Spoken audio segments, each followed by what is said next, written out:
Quando houve todo esse processo contra mim, sabe, eu desde o começo, Pablo, parecia que eu estava radicalizando, mas desde o começo eu dizia que eu duvidava e desafiava um empresário, um político, um jornalista, um adversário a apresentar uma única prova que eu tivesse cometido qualquer ilícito nesse país. Eles não só não apresentaram, como construíram, como disse o ministro Gilmar Mendes na votação dele, a maior mentira jurídica de 500 anos de história do Brasil. Eles construíram uma mentira para tentar criminalizar o PT, para afastar a presidenta Dilma e para me prender para que eu não pudesse participar do processo eleitoral em 2018. Com tudo isso que eu passei na vida, com 588 dias preso na Polícia Federal, eu poderia ter fugido, eu poderia ter pedido asilo numa embaixada. Eu não fiz isso, porque eu não queria ter uma manchete com uma fotografia minha me chamando de fugitivo. Eu queria ir para perto deles. Eu queria ir para perto da Justiça Federal de Curitiba, porque eu queria provar que o Moro era mentiroso. Eu queria provar que o Delaroy era mentiroso. E eu tive toda a paciência do mundo. Agora que está provado o que a gente dizia, veja, porque tem muita gente que pensa que foi o Intercept e foi o hack de Araraquara que deram informação para a sociedade. Ô Pablo, se você pegar a minha defesa, se você pegar a peça construída pelos meus advogados desde 2016, você vai perceber que tudo que está saindo na imprensa agora já estava na minha defesa. Por isso é que o Gilmar ficou nervoso com o ministro Cássio, que estava falando em provas ilícitas, para provar que o que ele estava falando era peça que estava no meu processo, nos autos do meu processo. A gente já dizia tudo isso em 2016. Portanto, não é agora que a gente está utilizando as peças do hacker e a gente não está utilizando provas ilícitas. Aquelas provas foi periciada pela Polícia Federal e liberada para os meus advogados. Então, eu hoje me sinto mais tranquilo com a decisão do Fachin, me sinto mais tranquilo com a decisão da segunda turma da Suprema Corte Brasileira. Mas não estou com raiva. Não estou com raiva porque eu acho que quem ganhou não fui eu. Eu acho que quem ganhou foi o povo brasileiro, que voltou a poder acreditar que é possível acreditar na justiça. Não precisava ter demorado 5 anos para votar numa coisa que a gente dizia desde 2016, mas demorou. Sabe? Então quem ganhou foi o povo brasileiro. Quem ganhou foi a Suprema Corte restabelecendo o sonho da gente poder acreditar numa justiça efetivamente eficaz, numa justiça em que julgue todo mundo, garantindo a presunção de inocência, garantindo a todo mundo um julgamento justo. Então, nesse instante, o que eu quero é conseguir continuar provando outras coisas. Porque eu quero provar para a sociedade que as mentiras foram contadas contra um ex-presidente da República. Eu fico imaginando quantas mentiras são contadas todo dia para pessoas que são presas nas favelas, para meninos negros que nunca roubaram nada e que são presos e não têm o direito de ter um advogado.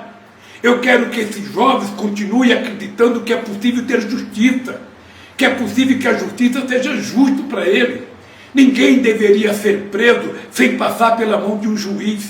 E eu disse ao Moro, não sei se você está lembrado, no meu primeiro depoimento eu disse ao Moro, vocês estão condenados a me condenarem porque deixaram a mentira ir longe demais. E qual é o problema, Pablo?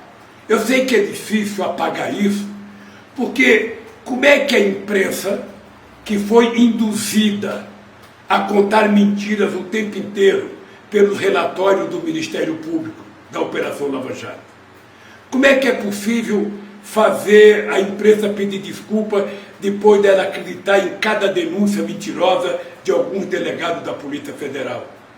Como é possível fazer a imprensa mudar de posição depois ela ser induzida, sabe, durante tanto tempo a mentir para a sociedade?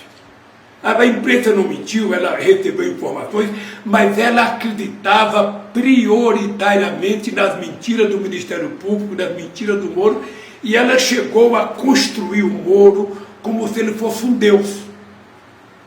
Um Deus, uma figura soberana, uma figura ungida pelo Deus da honestidade, uma figura ungida por um Deus que não existia. E eu dizia, esse Deus é de barro. E uma hora, sabe aquelas casas do Nordeste, que é feita de barro, e quando começa a chover, a chuva vai molhando a parede e a casa vai ficando, vai desmontando? Ou seja, o Deus de barro está desmontado para o bem da sociedade brasileira. Para o bem. Eu sei que é difícil as pessoas compreenderem. Eu sei que é difícil muitos jornalistas que me chamavam de ladrão e chamavam o Moro de Deus. Eu sei que é difícil pedir desculpa. A palavra desculpa é uma palavra simples, mas para utilizá-la as pessoas têm que ter grandeza. E nem todo mundo que acusou tem a grandeza de pedir desculpa. Tenha paciência, sabe, de uma pessoa que agradece a Deus todo dia ter chegado onde eu cheguei. Eu tenho paciência que a justiça volte a funcionar para garantir a todos o direito de julgamento justo, e eu vou continuar a minha vida. Eu vou continuar brigando para tentar mostrar todas as calúnias que foram feitas, aos prejuízos que a economia brasileira teve nesse período de loucura coletiva. Loucura coletiva porque era todos os jornais escritos, todos os jornais falados, todas as revistas, eram todo santo dia. Era horas e horas e horas de divulgação da imagem poluta do Moro, da imagem poluta do Dallagnol. Ou seja, isso já aconteceu em outros momentos da história da humanidade. Eu não fui a primeira e nem serei a última vítima da loucura de uma imprensa menos preocupada com a verdade, mas mais preocupada em condenar politicamente um presidente que cometeu um crime bárbaro. Um presidente que cometeu um crime bárbaro, que foi fazer com que as pessoas pobres fossem incluídas na escala de desenvolvimento desse país. Um presidente que cometeu o crime de querer que filha de empregada doméstica fosse ser médica na universidade, que filho de pedreiro fosse ser engenheiro, que filho de coveiro fosse ser diplomata. Um presidente que garantiu que os negros tinham o direito de entrar na universidade, porque o governo tem uma dívida histórica com 350 anos de escravidão. O presidente que cometeu um crime porque resolveu garantir que todo brasileiro pudesse tomar café, almoçar e jantar. Um presidente que cometeu um crime de fazer com que o Brasil virasse protagonista internacional e, junto com a China, junto com a Rússia e junto com a Índia, criou os BRICS, junto com a África do Sul, sabe? E eles sabiam que eu queria construir, sabe, junto com a China e com a Rússia, uma nova moeda. A gente não tem que ficar refém do dólar para a nossa política comercial. Quem é que inventou o dólar como moeda do comércio mundial? Foi os americanos. Por que não podemos criar uma outra moeda para garantir um comércio mais justo e a gente não ficar dependendo do dólar? Então, esses crimes todos eu cometi. Eu cometi o crime de acreditar que era possível construir um outro país. Um país com crescimento, com distribuição de riqueza, com geração de emprego, com investimento na educação, com investimento na saúde. Então, eles acharam que um criminoso que faz tudo isso não pode voltar a governar, porque a elite brasileira ainda tem a cabeça na escravidão. Para eles não acabou a escravidão ainda. Para ele, negro ainda é cidadão de segunda classe. E eu não me conformo com isso. Eu acho que todos nós temos o direito de ser cidadãos de primeira classe. Ter oportunidades iguais, ganhar mesmo salário, quando o trabalho for igual, sabe, o direito de ir e vir, o direito de fazer tudo aquilo que o ser humano tem direito. Aquilo que eu posso fazer, qualquer outro pode fazer.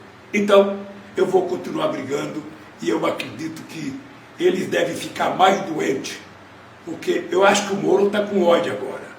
O Moro deve estar pensando, como é que pode, sabe, um juiz ser julgado como suspeito? E eu estou tranquilo.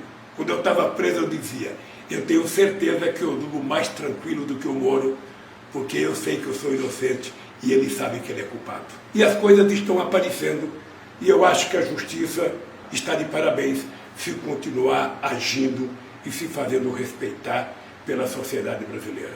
Então eu não quero vingança, não tenho ódio, eu tenho menos tempo de vida do que eu já vivi e eu quero dedicar esse pouco tempo de vida que eu tenho a fazer com que o meu povo possa melhorar, que o país possa melhorar e que as relações internacionais do Brasil possa ficar mais sólida como era no nosso governo, no governo do PT.